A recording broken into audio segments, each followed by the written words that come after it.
Kunin mo na to, Atan. Sa'yo na to. Mukhang gusto ka nitong Nagamani. Ano ho? Bakit naman po ako? Buhay na mutya to. At mukhang pinipili ka niya. Kaya kunin mo na. Napakaganda rin ito. Wag na po sir. Nakakahiya po eh. Ikaw ang mahiya sa Nagamani. Dahil tinatanggihan mo siya.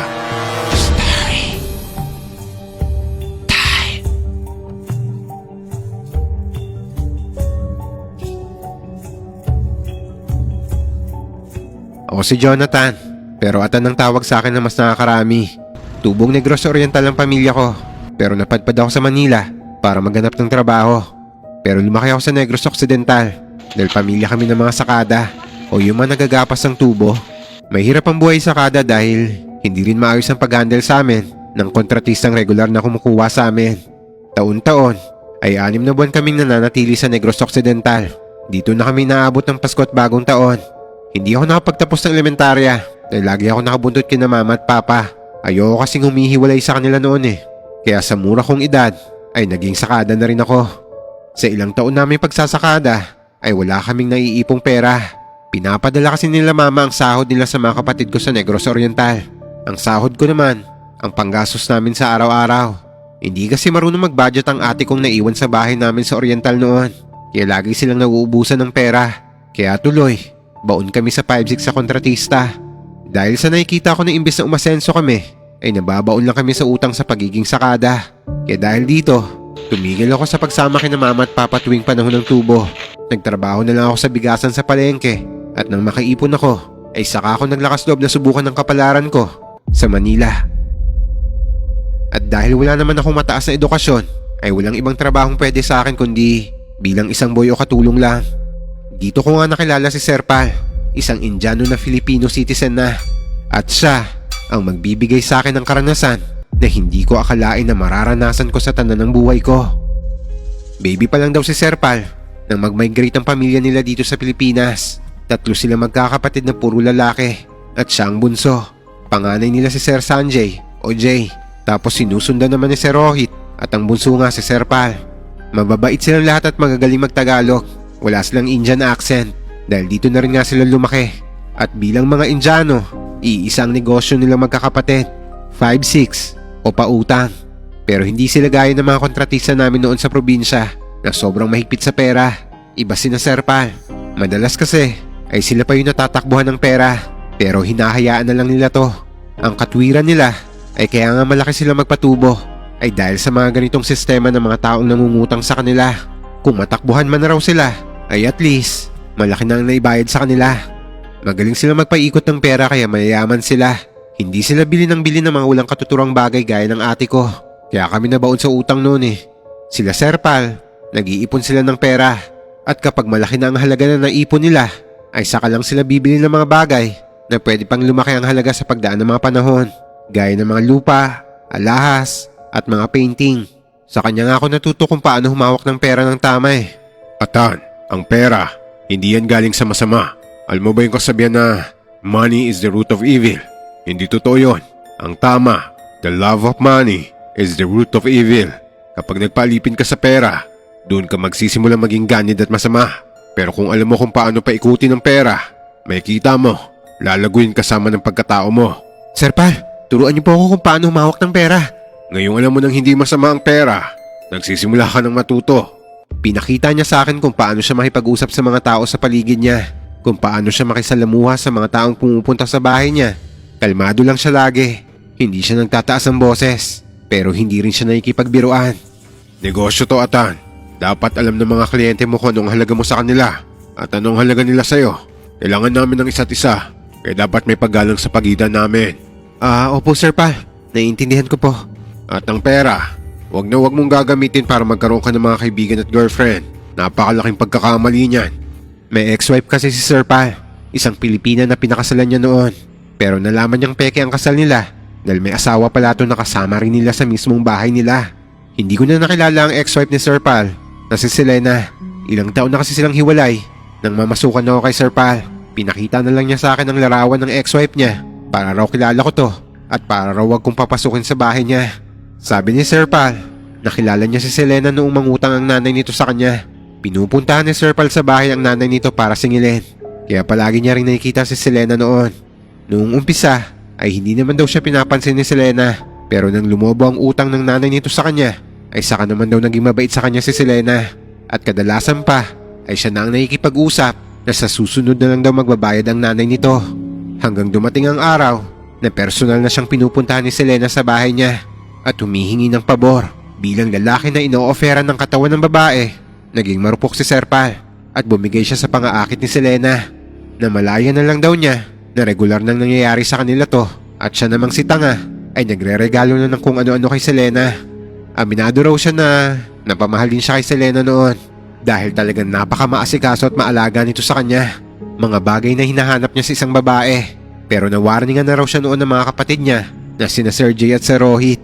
Kaso hindi siya nakinig kaya sa bandang huli ay pinakasalan niya pa rin si Selena. At dahil dito, instant burado ang utang ng nanay nito sa kanya. Nagsama sila ni Selena at malayang nakakalabas-masok sa bahay ang kanyang biyanan na dating may utang sa kanya. Pinagawa pa nga niya raw ng mga bahay ang mga yun eh. Binigyan ng negosyong motorcycle parts dahil yun lang daw ang alam na trabaho ng kapatid ni Selena na si Tonyo. Tagumpay na sana ang mga plano ni Selena noon kung hindi lang dahil sa isang kapitbahay na mga to. Nakapagsumbong kasi to kay Sir Pal ng katotohanan. Si Tonyo pala ay ang totoong asawa ni Selena. As in kasal daw ang dalawa. Dito lang naisip ni Sir Pal na imbestigahan ang background ng pamilya ni Selena at nalaman niyang totoo nga ang sumbong na nakarating sa kanya at ang kasal nila ni Selena ay wala palang bisa. Dahil sa nalaman ni Sir Pal na to at parang wala na ring gulo ay pinalayas niya na lang si Selena sa bahay niya. Tanging ang mga gamit ng bitbit lang nito nang lumipat siya sa bahay ni Sir Pal ang pinadala ni Sir Pal sa kanya pabalik. Lahat ng regalo na binigay niya ay pinaiwan niya. Pero hindi na niya binawi pa ang negosyo ni Tonyo kahit na galit siya noon. Pagkatapos ng pagkakamali ni Sir Pal sa pagpatol kay Selena ay hindi na siya nakipagrelasyon pa sa mga babaeng una siyang nakilala dahil sa pagpa 5'6". Ang dami pa naman daw babae na nagpaparamdam sa kanya noon. Marami pang tips na binigay sa akin si Sir Pal tungkol sa pagpapalago ng pera, kung paano kumilatis ng tao at kung paano diskartehan ng mga estapador. Ganitong tungkol sa pera ang negosyo niya. Kaya nagtataka nga ako kung bakit wala siyang bodyguard. Sir Pal, wala ba kayong balak na kumuha ng bodyguard? Para saan? Sa inyo po. Hindi ba kayo natatakot na ma-hold up? May anting-anting naman ako. Bakit ko pa kailangan ng bodyguard? Naniniwala po pala kayo sa ganyan? Oo naman. Halika at may ipapakita ko sa'yo. Dinala ko ni Sir Pal sa kwarto niya. May 2 aparador siya dito. Akala ko ay parehong damit ang laman ng mga to. Pero nang buksan niya ang isang aparador, nakita ko ang laman nito yung mga bato. Iba't ibang klase ng gamit ang nandun na ang tawag niya ay talisman. Anting-anting din daw ang mga to at talagang kinokolekta niya bilang proteksyon dahil nga sa negosyo niya. May isang malapad na hilera ng mga bato ang pinakita niya sa akin. Kasing laki yun ng palad ko.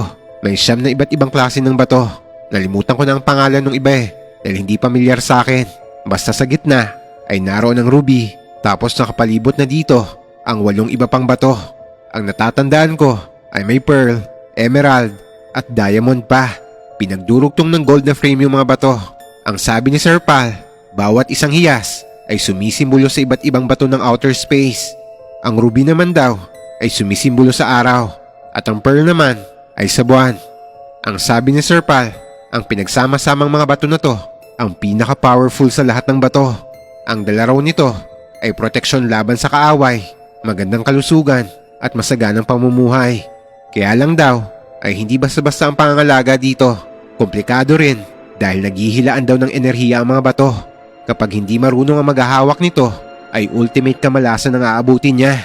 Ang sekreto raw para magamit ang full potential ng bato ay ilagay yun sa lugar na maraming dumadaan o nagpupuntang tao. Iba-iba kasi ang enerhiya ng mga tao at bawat isang bato ay nakikinabang sa iba't ibang klase ng enerhiya na yon. Kumbaga, busog lahat kaya walang nag-aaway-away. Balance kumbaga. Nababalance si Sir Pal ang mga bato dahil sa araw-araw ba naman ay napakaraming tao nga ang pumupunta sa bahay niya para mangutang. Tapos minsan daw kapag naniningil siya ay dala-dala niya ang mga to. At ang tawag sa grupo ng mga bato na to ay Navaratna o ang 9 jewels sa mga Indian. Pero sa totoo lang, kaya hindi ko naintindihan yung iba pang sinabi ni Sir Pal tungkol sa Navaratna, kagaya nung simbolismo ng iba pang mga bato, ay dahil nakafocus ang atensyon ko sa isang partikular na bato na koleksyon niya rin. Kumikinang kasi to kahit kulay itim siya. Nagliliwanag na parang dark blue ang kulay niya. Gusto mo ba yan? Hindi ho. Napatingin lang kasi ako kasi ang ganda niya. Nagliliwanag siya eh. Kinuha na Serpal ang nagniningning na bato at biglang nawala ang kinang nito. Nang ilapit niya sa akin ay nagliwanag ulit to. Inilayo niya ulit at nawala ang kinang nito. Tapos nilapit niya ulit sa akin at nagliwanag muli ito. Medyo naiilang ako nito at naiisip ko na baka laruan lang ang bato na kinokontrol ng Serpal para umilaw. Mukhang gusto ko niya, Atan. Po? Itong mutya, mukhang gusto ka niya. Natawa na lang ako at hindi nagsalita. Nahihiya na kasi talaga ako eh. Kunin mo na to, Atan. Sa'yo na to. Mukhang gusto ka nitong Nagamani. Ano ho? Bakit naman po ako? Buhay na mutya to. At mukhang pinipili ka niya. Kaya kunin mo na. Napakaganda rin ito. Hindi ko alam kung tatanggapin ko to o hindi. Nahihiya kasi ako kay Serpal. Kasi may palagay akong mamahali ng hiyas na to. May kalakihan din kasi to. At hugis oblong to. Na parang kasing haba ng unang segment ng hinliliit ko. Kulay itim na nagliliwanag ng mga sul-ngasul. Wag na po sir. Nakakahiya po eh. Ikaw ang mahiya sa Nagamani. Dahil tinatanggihan mo siya. Inilapit niya ulit sa akin ang bato. Kaya nag-aalangan ko tong tinanggap. Lalo tong nagliwanag. At mainit-init pa nga sa palad ko. Pakaramdam ko nito ay may iyak ko sa tuwa. Napakagulo ng damdamin ko. Basta, hindi ko maipaliwanag ang sayang nararamdaman ko nang una ko tong mahawakan. Ang tawag dyan ay Nagamani. Galing yan sa batok ng matandang kobra. Nakuha yan ng mga taong sa palagay ng bantay ng kobra ay worthy o karapat dapat. Pero minsan, persahan niyang kinukuha ng mga walang hiya. Kaya naman walang bisa ang Nagamani nila. Pero ikaw, Atan, pinili ka talaga niyan. Alam mo bang 2 dekada nang nasa pangangalaga ako yan pero ngayon lang nagliwanag yan. Hindi yan nagliliwanag sa akin o kahit sa mga kapatid ko. Sa'yo lang talaga. Nako, bakit po kaya ganun? Hindi ko rin alam pero huwag kang matakot. Proteksyon ang dala nitong Nagamani. At kapag natuklaw ka ng pinakamakamandag na hayop sa balat ng lupa, idiin mo lang ang Nagamani sa sugat at iluluwa ng sugat mo ang kamandag. Pangontra rin kasi yan sa lason. Sigurado po ba kayong akin na lang to? Oo, gusto niya sa'yo eh. Mas mapapakinabangan mo yan kaysa sa akin. Na wala namang talab yan sa akin eh. Bakit to? Anong ibig niyong sabihin na walang talab? Nasa akin lang naman ang Nagamani dahil sa isang namatay na kaibigan ko. Pero kahit anong gawin ko, ay hindi ko mapagana yan. Naghahanap yata ng mas karapat dapat. At mukhang hindi ako yon. Inakausap ko lang siya. Sabi ko nga sa kanya noon, kung hindi ako ang para sa kanya, ay siya na ang humanap sa magiging tagapangalaga niya. Akala ko nga noon, naalis na lang yan dito sa bahay. Pero mukhang nagtiyaga siyang maburo dyan sa aparador. Dahil alam niyang darating ka. Hinintay ka talaga niyang Nagamani, Atan.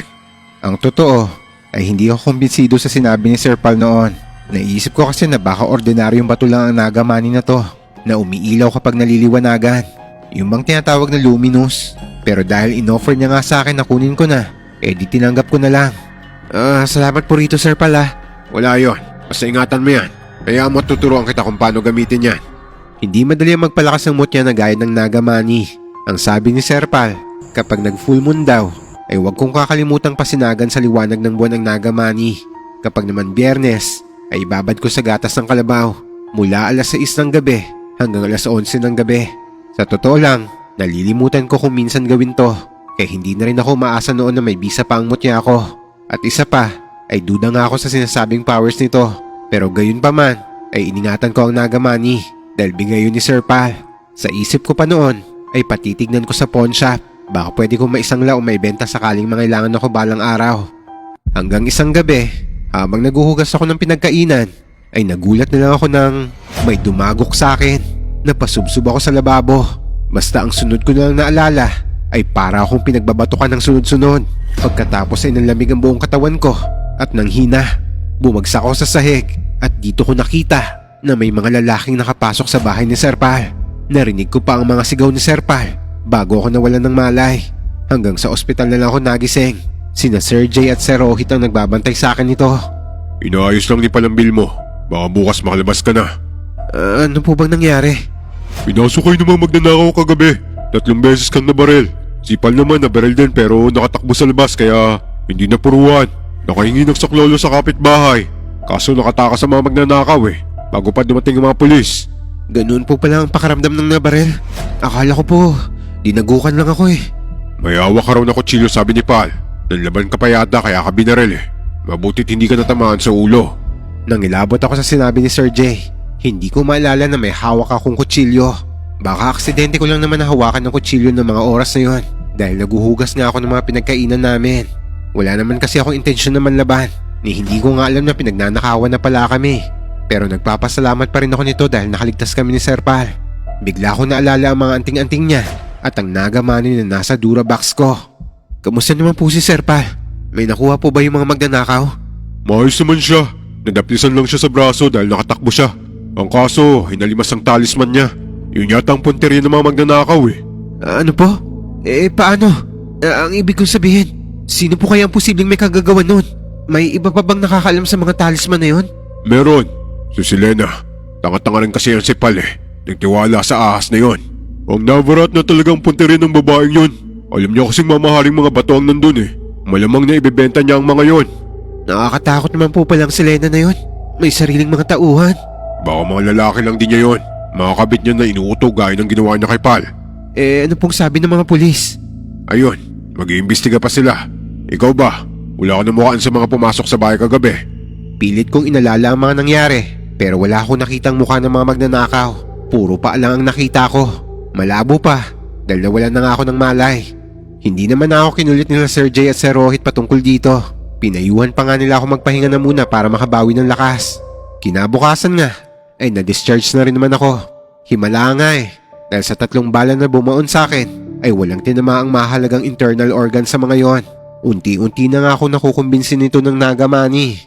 At habang nakikita ko nga rin si Sir Pal na mas malakas pa sa kalabaw, ay parang naniniwala na rin ako sa mga anting-anting niya. Ang sabi niya kasi, ay nasa 3 katao ang pumasok sa bahay, at 2 sa mga yon ay may barel. Pero sa kabila nun, ay nadaplisan lang siya ng bala sa braso. Nang palabas na kami ng ospital, nahihiya pa nga ako nito eh, dahil siya pa na amo ko ang nag-aakay sa akin palabas. Bakit ka nahihiya? Dapat nga ako ang mahiya dahil nadamay ka pa sa pagnanakaw sa bahay ko.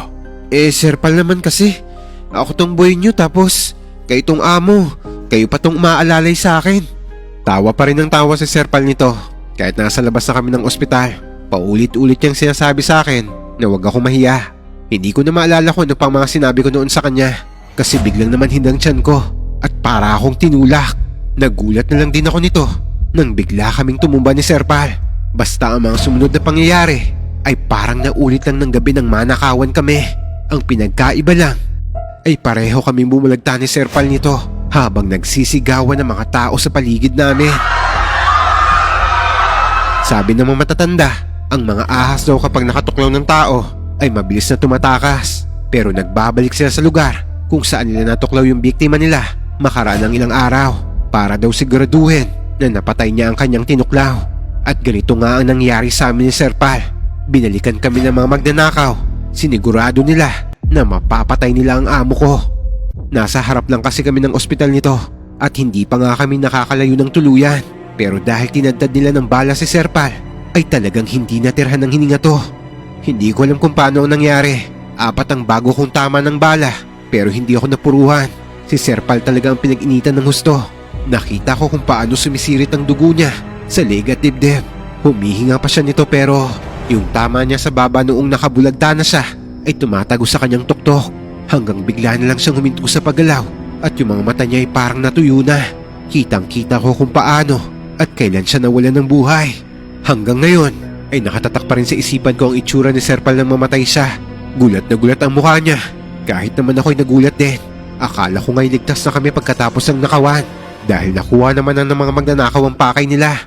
Sobrang lungkot ko talaga nito dahil nawalan ako ng mabait na amo.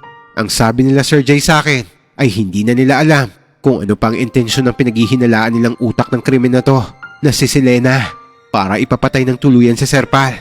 Gaya nga ng iniisip ko nito, nakuha na nila ang mga talisman ni Sir Pal kaya wala na siyang dahilan para gawin pa to kung tutuusin. Grabe naman po ang galit ng Selena na yun kay Sir Pal. Siya na nga nakaagrabyado tapos siya pang may gana magpapatay sa taong wala namang ginawang mali sa kanya. Posibleng matinding galit na talaga ang motibo ng babaeng yon. Napakahayop talaga niya. Hindi kami titigil ni Rohit hanggat hindi nabibigyan ng hustisya ang kamatayan ng kapatid namin. Kung may maitutulong po ako, magsabi lang kay Sir Jay ah. Atan, maglaylo ka na lang muna siguro. Hindi natin alam kung baka pati ikaw ay punteriya na rin ng Selena na yon. Baka akala nila ay namukhaan mo ang tauhan niya kaya pati ikaw ay dinadamay. Natakot naman ako sa sinabi ni Sir Jay nito. Napag-isip-isip ko na baka nga tama siya. Hindi pa nga siguro ako ligtas nito. Naalala ko bigla ang pamilya ko sa Negros. Wala kasi silang kaalam-alam sa nangyayari sa akin ito. Sa katarantahan na siguro ni Sir Pal, ay hindi niya na naitawag kina mama at papa na nadisgrasya ako. Pero mabuti na rin naman na ganun ang nangyari. Ayoko kasi mag-alala sila sa akin. Lumayo ka na muna, pero palagi ka pa rin magte-text o tatawag sa amin para alam namin na okay ka. Sige po Sir Jay, uuwi na po muna siguro ako sa probinsya namin. Oo, tama. Hindi naman alam ni Selena kung taga saan ka eh. Basta mag-iingat ka sa pag-uwi. Kapag ayos ng lahat at naipakulong namin ng mga walang hiyang yon, tatawagan kita uli para bumalik dito at magtrabaho kung gusto mo. Maraming salamat po Sir Jay. Napakabait talaga ng magkakapatid na yun sa akin. Hindi man nila ako kadugo, ay inaalala pa rin nila ako. Kaya ang galit ko para kay Selena ay nagpatong-patong nito. Kung kaya ko nga lang siyang gantihan ng mga panahon na to, ay talagang gagawin ko para mabigyan ng hustisya si Sir Pal. Nang makalabas na ako ng ospital, naglinis ako ng bahay bago ako nag-impake ng gamit. Sobrang bigat ng dibdib ko nito, kasing bigat ng mga damit at iba ko pang gamit na bibit-bitin pa uwi ng Negros. Noong bagong pasok ako bilang boy kay Sir Pal, isang backpack at isang plastic bag lang ang dala kong gamit. Pero ngayon, dahil sa kabutihan niya sa akin at pagiging mapagbigay, ay nakaipon ako at nakabili ng mga kailangan at gusto ko. Madalas ay binibigyan din niya ako ng damit at sapatos. Ang mga gamit na dadalhin ko nito pa uwi ay utang ko talaga kay Sir Pal. Hindi ko na napigilang mapaluhan nito. Magmula kasi nang mamatay siya hanggang sa mailibing namin ay hindi ako nagkaroon ng pagkakataon na umiyak. Napakabuting tao kasi ni Sir Pal. Hindi siya madamot, kaya hindi siya dapat namatay sa ganun kabrutal na paraan. Kaya sinumpa ko sa isipan ko si Selena. Kahit na hindi ko pa siya nakikita ng personal, pinananalangin ko na kung ano man ang nangyari kay Sir Pal ay mangyari sa kanya ng 10 beses na mas brutal pa. Pinilit kong kalmahin ang sarili ko nito at nagpatuloy sa paglilinis ng mga damit. Pagkuha ko sa huling piraso ng short ko sa Durabox ay may nahulog na matigas na bagay at gumulong sa sahig. Ang Nagamani. Nagulat ako at dito ko lang ulit naalala ang tungkol sa batong to. Nakalimutan ko na ang Nagamani pagkatapos ng lahat na nangyari sa akin.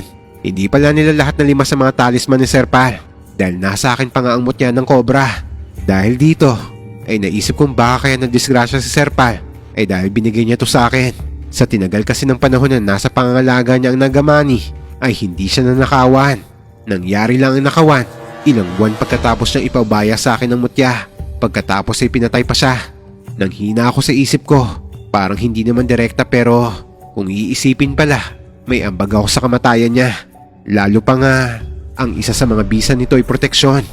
Pinulot ko ang mutya at mula sa itim ay unti-unti itong napalitan ng dark blue.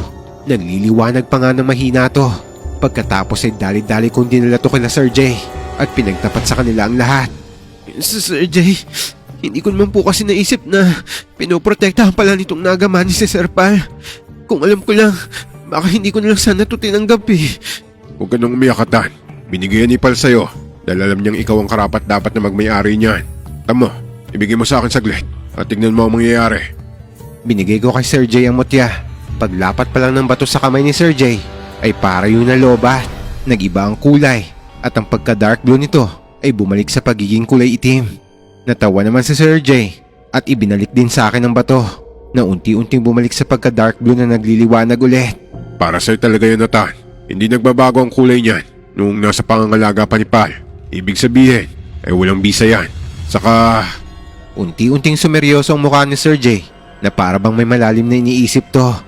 May nalaman kasi ako. Ano po? Nung araw na pagbabarilin kayong dalawa sa ospital, ay may tangan pala siyang anting-anting. 3 pico raw yata ang tawag doon. Nakuha ni Rohit sa bulsa ni Pal. Wala akong idea kung ano ang sinasabi niya nitong 3 pico. Kaya nanahimik na lang ako at nakinig sa mga sinasabi niya. May nakapagsabi sa akin na pangontra sa balang anting-anting na yun ni Pal. Ang kaso ay mukhang alam na alam talaga ng mga tumira sa kanya na may dahil siyang proteksyon na ganon. Kaya pati ikaw ay pinagbabaril nila. Sa puntong to, ay hindi ko maintindihan kung saan papunta ang sinasabi ni Sir Jay. May butas ang anting-anting ni Pal. Ibig sabihin na wala pala ang bisa nun kapag nabahira ng dugo ng iba. Pinagbabaril ka nila para matalis ka ng dugo mo si Pal. Ginamit ka nila para mawala ng bisa ang anting-anting niya. Nagtayuan ang mga balahibo ko sa batok nito dahil talagang planado ang pagpatay kay Sir Pal. At ang makakagawa lang daw nun ay isang taong kilalang kilala siya. Gaya nga ng ex-wife niyang si Selena. Kahit ako na laging kasama ng Sir Pal, ay hindi ko alam na meron pala siyang anting-anting na gaya ng sinasabi ni Sir Jay. Pinakita sa akin ni Sir Pal ang koleksyon niya ng mga talisman, pero wala siyang nabanggit o naipakitang trespico gaya ng sinasabi ni Sir Jay sa akin. Kaya ngayon ay mas kailangan mong magtago, Atan. Bilang nasa iyo palang Nagamani, baka hinahanap din niya ni Selena. Kung alam niya ang tungkol sa trespico ni Pal, siguradong alam din niya ang tungkol sa Nagamani. At kung gaano to kalakas, baka pinaghihinalaan niya na ikaw ang may hawak niyan. Hindi ko pa alam nito kung gaano kalaki ang banta sa buhay ko, pero wala akong balak magbaka sakali. Kaya umuwi kagad ako ng Negros, dala ko ang Nagamani. Pero hindi ko alam kung anong klaseng mutya ang bitbit ko. Ang alam ko lang nito ay nagdadala raw to ng proteksyon. Wala nang iba pa. Nakapag-text muna ako sa pamilya ko bago ako nakarating ng Negros. Hindi ko muna dinetalye ang mga nangyari sa kanila, kung bakit kinailangan kong umuwi nito. Basta ang sinabi ko lang ay namatay ang amo ko, kaya wala na akong trabaho. Sabi ko na lang ay biglaan lang din ang nangyari. Ikukwento ko na lang kapag magkakasama na kami. At heto na nga, nakauwi na ako sa amin. Hindi pa nga ako halos nakakaupo sa kawayang set ay nangungulit nang nagtatanong si na mama sa akin. Ano ba nangyari, Atan? Akala ko ba sabi mo ay bata pa ang amo mo? Anong kinamatay niya? Kakorian sa ina mo, baka inatake sa puso ang amo mo. Pa, huwag sana kayong magugulat ha. Bali ang nangyari kasi, pinagbabaril kami ng amo ko eh. Pinagbabaril? Nabarel, Atan, anong pinagbabaril kayo? kasama ka mo. Kami ang sinabi mo eh. Nabaril ka rin ba? Saan? Halos hindi na ako mapagsalita dahil sunod-sunod ang mga tanong nila at magkakasabay pang magsalita. Kalaunan nga nang maidetalye ko na ang lahat sa kanila ay kinailangan namin pakalmahin si mama dahil nahirapan siyang huminga sa kakaiyak. Galit na galit silang dalawa sa akin ni Papa. Bakit daw hindi ko sinabi kaagad sa kanila ang nangyari sa akin? Dapat daw pala ay sinundo nila ako para masiguradong hindi ako mapapahamak. Nang kumalma naman sila ay nabanggit ko rin ang tungkol sa pamanang mutya sa akin ni Sir Pal. Pinakita ko kila mama at papa ang Nagamani. Natuon sa batong to ang atensyon nila, lalo pat sinabi ko na may kutob ako na ito ang nagligtas sa akin. Talaga ba? Alam mo ba kung paano pakainin yan? Opo pa, naituro na ho sa akin ni Sir Pal. Ang sabi ng kapatid niyang si Sir Jay ay napakalakas daw ng mutyang to eh. Pero hindi ko alam kung ano pang kayang gawin nito eh. Kaya mo, tutulungan kitang ipagtanong-tanong ang tungkol dyan. Ano nga ulit tawag dyan? Nagamani pa, galing daw to sa ulo ng cobra. Cobra? Hindi ba trabong ko ang tawag sa mutya na galing sa ahas? Yun ang naririnig ko nun sa amang ko.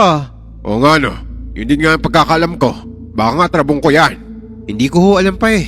Nanggaling pa raw to sa India eh. Baka Nagamani ang tawag nila sa trabong ko dun sa bansa nila. Oh, siya sige. Itago mo yan at mainam pa ng protection mo yan. Magtatanong-tanong muna ako. Pa, mag-ingat ka sa pagtatanong ha. Huwag mong direktang babanggitin na may tangan si Atan na ganyan. Mahirap na. Baka may magka-interes. Kung ano pang gawin sa kanya? Siyempre naman. Mag-iingat ako. Alam naman ipangalandakan ko na hawak yan ng anak natin. Alam ko naman ang pwedeng mangyari. Basta mag-uusisa lang muna ako. Naputol lang ang usapan namin ng mga magulang ko tungkol sa Nagamani nang dumating na ang mga kapatid ko mula sa school.